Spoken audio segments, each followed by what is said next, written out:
कहानियां, यानी एक ऐसा शो जिसमें हम आपको आज की हर बड़ी खबर तो दिखाएंगे ही, साथ ही उस खबर की पूरी कहानी भी बताएंगे। आज एक बार फिर सुप्रीम कोर्ट में अयोध्या विवाद की सुनवाई टल गई। सुनवाई टलने और लगातार मिल रही तारीख पर राम भक्तों के बढ़ते आक्रोश की ये पूरी कहानी देखिए। राम भक्त तो इस इंतजार में था कि अयोध्या विवाद पर कम से कम आज सुप्रीम कोर्ट में सार्थक सुनवाई होगी, लेकिन कोर्ट ने आज फिर से सुनवाई की नई तारीख दे दी। अब अयोध्या विवाद की सुनवाई 29 जनवरी को होगी। अब जान लीजिए कि आज सुनवाई क्यों टली। सीधे तौर पे नहीं कहा, पर उन्होंने वो पॉइंट आउट किया जिसमें जस्टिस ललित ने कहा कि मैं इस मामले को फर्दर नहीं सुनूंगा। कल मशवरा हुआ था और जस्टिस ललित ने डिसाइड किया कि वो मैटर को फर्दर नहीं सुनेगा। हिंदू महासभा के वकील विष्णु शंकर जैन ने क्या कहा, आपने गौर किया? दरअसल पूरी कहानी ये है। कोर्ट में सुनवाई शुरू होते ही सुन्नी वक्फ बोर्ड की तरफ से 5 जजों की बेंच में शामिल जस्टिस यूयू ललित पर सवाल उठाया गया। दलील ये दी गई कि जस्टिस यूयू ललित 1994 में बाबरी केस में जुड़े अवमानना के मामले में पूर्व मुख्यमंत्री कल्याण सिंह के वकील रहे थे, जिसके बाद जस्टिस यूयू ललित खुद ही अयोध्या विवाद की सुनवाई के लिए गठित 5 सदस्यीय नई बेंच से अलग हो गए। ये सुनवाई इलाहाबाद हाईकोर्ट के सितंबर 2010 के फैसले के खिलाफ दायर 14 अपीलों पर हो रही है। जस्टिस यूयू ललित के खिलाफ सुन्नी वक्फ बोर्ड की तरफ से दी गई दलील के बाद चीफ जस्टिस पर भी सवाल उठने लगे। राम जन्मभूमि न्यास की ओर से कहा गया कि जब यूयू ललित पर सवाल उठाए जा रहे हैं तो वो बेंच में चीफ जस्टिस रंजन गोगोई की मौजूदगी पर क्यों नहीं? इस सवाल का आधार क्या था, अब ये भी सुन लीजिए। यूयू ललित का भाजपा के मुख्यमंत्री कल्याण सिंह और वर्तमान राज्यपाल के वकील थे।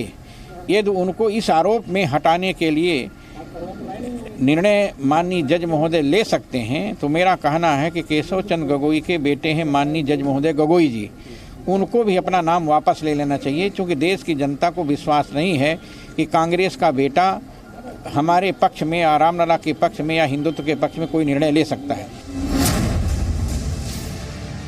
सुप्रीम कोर्ट में लगातार मिल रही तारीख पर तारीख से राम भक्तों का आक्रोश बढ़ता चला जा रहा है। आज सुप्रीम कोर्ट के बाहर हिंदू संगठनों ने प्रदर्शन किया।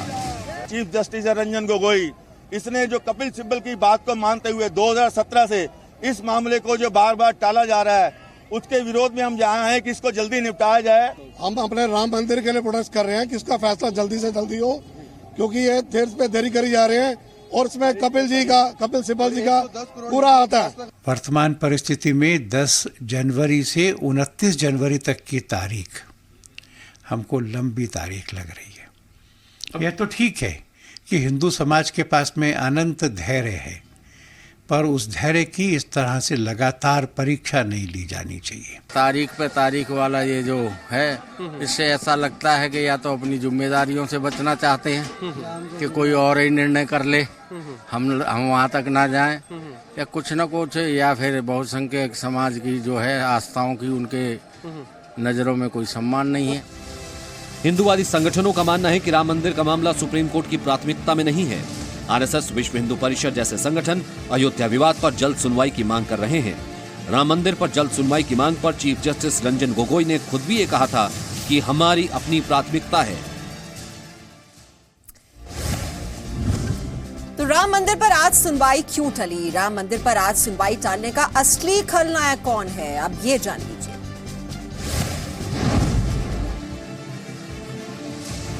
इन्हें पहचानते हैं आप? ये राजीव धवन हैं, सुप्रीम कोर्ट के वरिष्ठ वकील हैं और अयोध्या विवाद के लिहाज से इनका परिचय ये है कि राजीव धवन सुन्नी वक्फ बोर्ड के वकील हैं। राजीव धवन ने ही अयोध्या विवाद की सुनवाई कर रही नई बेंच में जस्टिस यूयू ललित की मौजूदगी पर सवाल उठाया था। सुप्रीम कोर्ट के वकील वरुण सिन्हा का दावा है कि मुस्लिम पक्ष के वकील की कोशिश थी कि किसी तरह सुनवाई टाली जाए। अगली तारीख जो होगी वो 29 जनवरी की फिक्स की गई है। 29 जनवरी को जो कॉन्स्टिट्यूशन बेंच होगी वो इस मामले की सुनवाई करेगी और मुस्लिम पक्ष के जो वकील हैं उनकी यही कोशिश रही है शुरू से कि इस मामले की सुनवाई को जितना हो सके टाला जाए। कोई ऐसी बात नहीं है कि हमारे तरफ से डिले किया जा रहा। आप मुझे बताइए कि भाई जब तक कि कोई निष्पक्ष बेंच नहीं बनेगी कैसा सही फैसला आएगा? हम तो आज पूरी तैयारी के साथ में आए थे, हमारे वकील जो थे पूरे आर्गुमेंट करने के लिए तैयार थे, लेकिन ये सवाल बहुत अहम है कि जो भी बेंच होगी वो निष्पक्ष होनी चाहिए। अब वकील साहब का पूरा प्रोफाइल भी देख लीजिए। राजीव धवन इलाहाबाद हाईकोर्ट में बाबरी मस्जिद एक्शन कमेटी के वकील थे। इन्होंने अयोध्या केस में हाईकोर्ट के फैसले को पंचायती न्याय कहा था।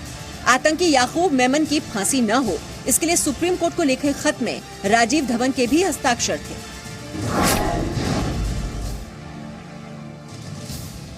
राजीव धवन के बारे में एक और खास बात है। सुप्रीम कोर्ट के वर्तमान चीफ जस्टिस से राजीव धवन के रिश्ते कैसे हैं, इसके बारे में तो नहीं कहा जा सकता, लेकिन इससे पहले के कई चीफ जस्टिस से राजीव धवन की लड़ाई हो चुकी है। Justice G.S. Singhvi, justice T.S. Thakur, justice Deepak Mishra से भिड़े थे राजीव धवन। सुप्रीम कोर्ट में कई जज राजीव धवन के बर्ताव पर नाराज हो चुके हैं।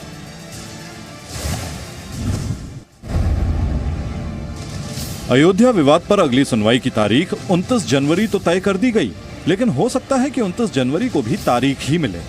नई बेंच बनेगी और कोर्ट ने ये भी डायरेक्ट किया रजिस्ट्री को कि वो मैटर जो ट्रांसलेशन अभी भी पेंडिंग है उसको कंप्लीट करे। इसका क्या मतलब है? ये जो डॉक्यूमेंट्स रजिस्ट्री से मांगे गए हैं उसका क्या मतलब हुआ? क्योंकि 15 ट्रैक में सील्ड रिकॉर्ड है तो कोर्ट खुद चेक करना चाहती है कि क्या ट्रांसलेशन हुआ है कि क्या नहीं हुआ। पूरी कहानी यह है कि अभी भी अयोध्या विवाद से जुड़े दस्तावेज का अनुवाद पूरा हुआ या नहीं, इस बारे में कोर्ट को मालूम नहीं है। इसके अलावा 1 से 7 मार्च 2019 के बीच आम चुनावों की तारीख का ऐलान हो सकता है। चुनाव की घोषणा के बाद आचार संहिता लग जाएगी। 18 से 23 मार्च तक सुप्रीम कोर्ट में होली की छुट्टियां होंगी और 13 मई से 30 जून तक सुप्रीम कोर्ट गर्मी की छुट्टियों में बंद रहेगा। जुडिशरी के किसी भी फैसले को और उसके तारीख बदलने को अगर अपने मुल्क में एक इश्यू और एक बड़ा इश्यू बनाने लगा जाएगा तो ये कहीं ना कहीं पूरे जुडिशियल सिस्टम पर सवालिया निशान लगाने के बराबर होगा। प्रधानमंत्री नरेंद्र मोदी ने नए साल के पहले दिन एक इंटरव्यू में कहा था कि राम मंदिर पर सुप्रीम कोर्ट के रुख के बाद वो आगे कदम बढ़ाएंगे। पीएम मोदी ने कांग्रेस पर यह आरोप लगाया था कि कांग्रेस से जुड़े हुए नेता वकील राम मंदिर की राह में रोड़ा अटका रहे हैं। कोर्ट के अंदर कांग्रेस के वकील जो अड़ंगे डालते हैं वो बंद हो, न्याय की प्रक्रिया को न्याय के तरीके से चलने दिया जाए, उसको राजनीति के तराजू से न तोला जाए। पीएम ने यह भी कहा कि बीजेपी चाहती है कि जल्द से जल्द राम मंदिर बने। सरकार अयोध्या विवाद पर जल्द फैसला चाहती है। हमने भारतीय जनता पार्टी ने अपने मैनिफेस्टो में भी कहा है कि संविधान की मर्यादाओं में हम इसका समाधान करेंगे। इस बात का कोई इनकार नहीं कर सकता है कि आज़ादी के 70 साल बाद सरकारों में बैठे हुए लोगों ने इस मसले को रोकने के लिए भरपूर प्रयास किया है। दिसंबर 2017 में मुस्लिम पक्ष के वकील और कांग्रेस नेता कपिल सिब्बल ने 7 जजों की बेंच बनाने की मांग की थी। सिब्बल ने सुप्रीम कोर्ट में यह भी अपील की थी कि 2019 के लोकसभा चुनाव के बाद अयोध्या विवाद की सुनवाई हो। सूत्रों के मुताबिक मोदी सरकार चुनाव तारीख के ऐलान से पहले राम मंदिर पर कोई बड़ा फैसला ले सकती है। मोदी सरकार अब स्लॉग ओवर्स में धुआंधार बल्लेबाजी के लिए मैदान में उतर चुकी है। मोदी के मंत्री कह रहे हैं कि अभी तो सिर्फ एक सिक्सर लगा है, अभी कई सिक्सर लगने हैं। मोदी सरकार ने छोटे कारोबारियों को बड़ी राहत दी है। अब 40 लाख रुपए तक के सालाना टर्नओवर वाली कंपनियों को जीएसटी रजिस्ट्रेशन से छूट मिल गई। जीएसटी काउंसिल ने कॉम्पोजिशन स्कीम की सीमा बढ़ाकर 1.5 करोड़ रुपए कर दी। साथ ही कॉम्पोजिशन स्कीम चुनने वाले उद्यमों को साल में एक बार ही रिटर्न भरना होगा। काउंसिल में केरल को 1% तक आपदा सेस वसूलने के प्रस्ताव पर मुहर लग गई। कहा जा रहा है कि इस बार बजट सत्र के दौरान मोदी सरकार कुछ बड़े ऐलान कर सकती है। ये ऐलान मैच जिताऊ सिक्सर की तरह हो सकते हैं। केंद्र सरकार ने इस बार संसद के 14 दिनों के बजट सत्र का फैसला किया है, जिसकी शुरुआत 31 जनवरी से होगी। इतने लंबे बजट सत्र के फैसले से संकेत यही मिल रहे हैं कि मोदी सरकार सामान्य श्रेणी के गरीबों को आरक्षण की तरह कुछ और बड़े फैसले ले सकती है।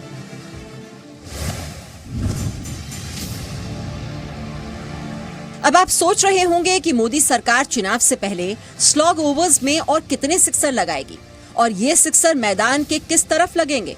यानी कहने का मतलब है कि मोदी सरकार और क्या बड़ा ऐलान कर सकती है जिससे उसे चुनाव में लाभ मिले। सूत्रों के मुताबिक मोदी सरकार राज्यसभा में नागरिक संशोधन बिल और ट्रिपल तलाक बिल पास कराने की पूरी कोशिश कर सकती है। इसके अलावा किसानों को राहत देने वाला कोई बड़ा ऐलान कर सकते हैं। सूत्रों के मुताबिक किसानों को कैश ट्रांसफर से जुड़ी घोषणा हो सकती है। इसके अलावा मध्यम वर्गीय लोगों, खासकर नौकरी पेशा लोगों के लिए टैक्स में रियायत का ऐलान हो सकता है।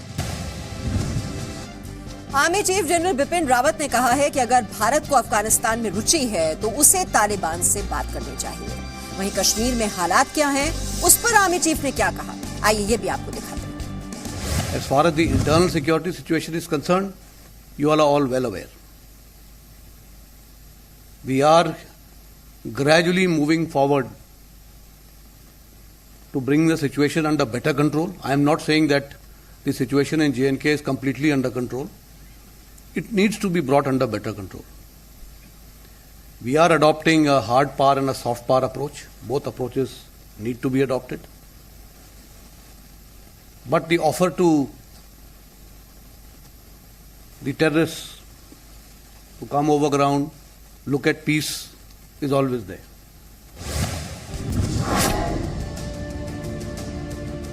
प्रयागराज में गंगा नदी पर क्रूज यात्रा शायद कुछ साल पहले किसी ने कल्पना भी नहीं की होगी, लेकिन महाकुंभ में श्रद्धालुओं के लिए क्रूज की व्यवस्था की गई है। किला घाट पर क्रूज पर सवार होकर विदेशी श्रद्धालु संगम तक जाएंगे, वहां से सेल्फी पॉइंट और फिर फ्लैग पॉइंट।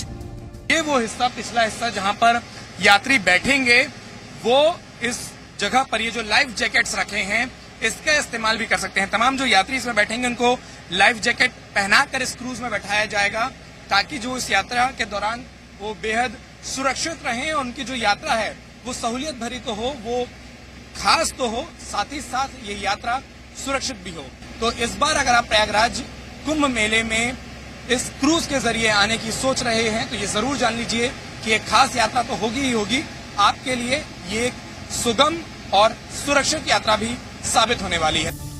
खास आकर्षण होगा गंगा यमुना का संगम, मोटर बोट्स की भी व्यवस्था की गई है। प्रयागराज में इस वक्त हम गंगा नदी में मौजूद हैं और इसी तरह से कुछ विदेशी श्रद्धालुओं को इस क्रूज के माध्यम से, बजड़े के माध्यम से और इस बोट के माध्यम से पूरी की पूरी संगम नगरी को घुमाया जाएगा, क्योंकि ये खास तैयारी विदेशी श्रद्धालुओं के लिए की गई है। तो किला घाट से हमने इस बोट पर सवारी की, कुछ इसी तरह से जो एनआरआईज आएंगे उन्हें भी बोट की सवारी कराई जाएगी। तस्वीर आप एक बार देखिए, कितनी भव्य तस्वीरें हैं यहाँ पर। जो श्रद्धालु पहुंचेंगे उनके लिए पूरा का पूरा ये संगम क्षेत्र है, जहाँ गंगा, यमुना और सरस्वती का मिलन होता है।